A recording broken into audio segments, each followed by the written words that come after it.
I want to walk you through at a high level what society used to do for you that it doesn't anymore. And these three essential gifts that society gave you are skills that you've got to learn, but probably what's happening instead, you're learning the anti-skill. So let me break it down for you.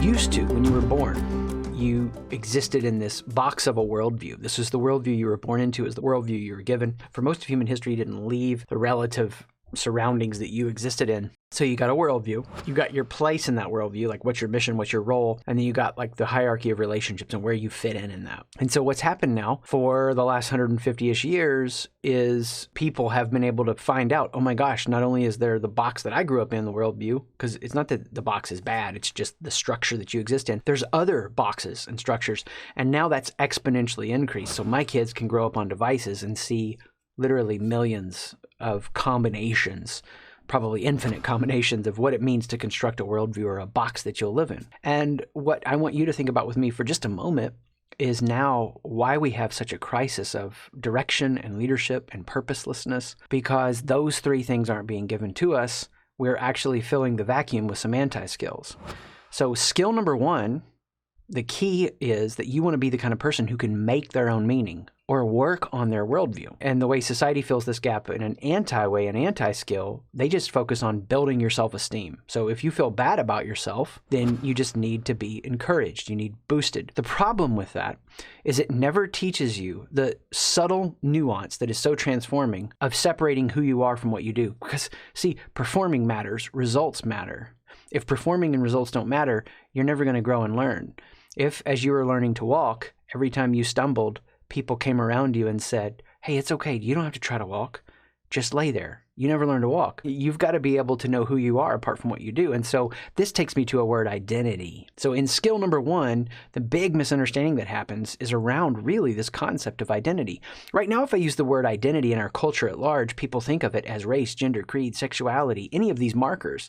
The problem is if you make a specific marker, then you're never realizing the depth and fullness of your identity. For the ancient wisdom traditions of the world, identity, not that they would have used that word, would have been thought more along the lines of not race, gender, creed, sexuality, what I believe, any of these specific markers. It would have been thought of as this ineffable isness, the beingness that is me. The key skill to learn, skill number one, to be able to make your own meaning, to work on your worldview, is to separate who you are from what you do. So that when you fall down, you can say, okay, I fell down. I'm a human being. I'm still worthy. I'm still loving to myself and others, but I need to learn how to walk. What this does is this translates into the second skill. And the second skill is what it means to persevere in your mission, to find what your place in the world is, what your roles are, and how you fulfill them with a high level of impact. You know, everybody wants to get focus and impact and intentionality that wants to improve their life in any kind of way. But the reason they can't get there is because they don't get the first piece.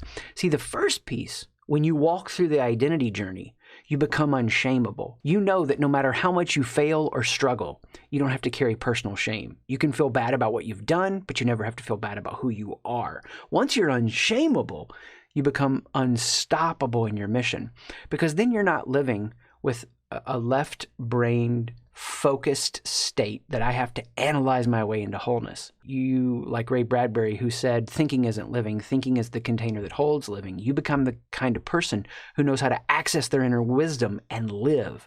Life is unfolding. You know you're not the causal agent of all your circumstances. You're just cooperating with what's unfolding and learning how to nurture momentum out of what's happening in your life for your growth and for the advancement of your mission. So the key skill here that you're doing after you, number one, make your own meaning, you persevere in your mission, or you focus in your mission. You become unshameable, then you become unstoppable. The anti-skill here, and this is what's being taught all the time in popular culture, is that you just need to be present. When you feel overwhelmed, when you feel stressed, just be present. The problem is that's a starting point, but it's not an end point. You have to learn how to cultivate two dynamic states at once. I want to be present engaged and future focused. The way that you persevere in your mission is not through discipline, but through desire.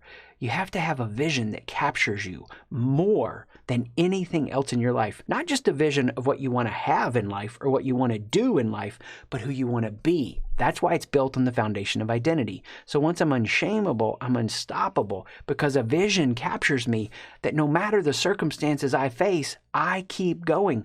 And I let the real-time results inform me and reform me. They tell me what is and isn't working, and I keep getting better and growing. And what we've got now is such a victimized mindset in our society now, where we take the least validated part of our identity and make that all of our identity, and it's exhausting. And then we scream out to the world for the affirmation and validation of that. So we're not really living with a mission. We're just living with outrage, and outrage doesn't change the world. It's a starting point for knowing what's broken or what's wrong and what could be improved, but it's not a finishing point. So we have to learn the depth of our identity. We become unshameable. We become unstoppable. Well, what happens as we progress with vision, as we advance, as we persevere in the mission, as we access our inner wisdom, as we cooperate with the unfolding rhythm of our life? Then it takes us to the third. It's the result that comes when we're secure in who we are, we're clear in what we do. We advance the people around us. We progress our people. We build our community. You'll never become the fullest, most developed version of who you can become without close, vulnerable relationships, but it also expands out beyond even the people that you know, because your life has a reverberating impact. The anti-skill that society is teaching in this, and we evolve this way, just to learn status games and play status games and win status games. Do you like me? Do you approve of me? Are you happy with me? Are you happy with my opinions? Do you like my performance? Have I achieved enough to belong here?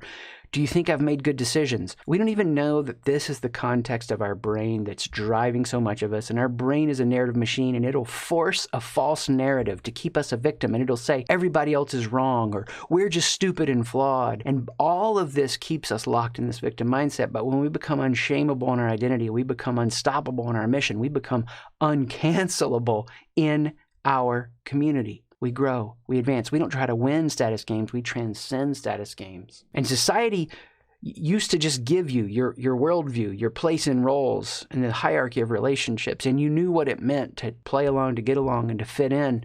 And now we have this existential crisis in our world because there's so many different ways to conceive of a worldview. And what you've got to learn is how to make your own meaning, how to find your vision. And then out of the overflow of being unshameable as you make your meaning and unstoppable as you find your mission, then you find the community you want to build, the community you want to pour yourself into, and you help them advance, and you're uncancelable. Now, my obsession is all of this and how people grow and develop.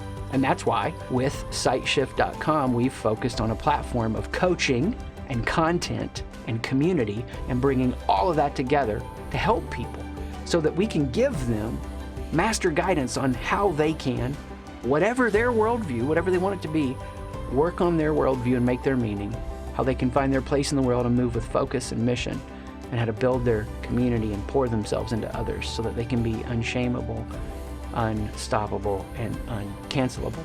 And society used to give you these 3 skills, and they don't anymore. And they're going to distract you with just boosting self-esteem, saying it's just be present, that's enough, and the subtle influence of winning status games, and those will never get you to the fullest expression of what your life can become. So if you want more on this, we're always helping people grow through this. You can go to SightShift.com. We'll take you all the way as far as you want to go.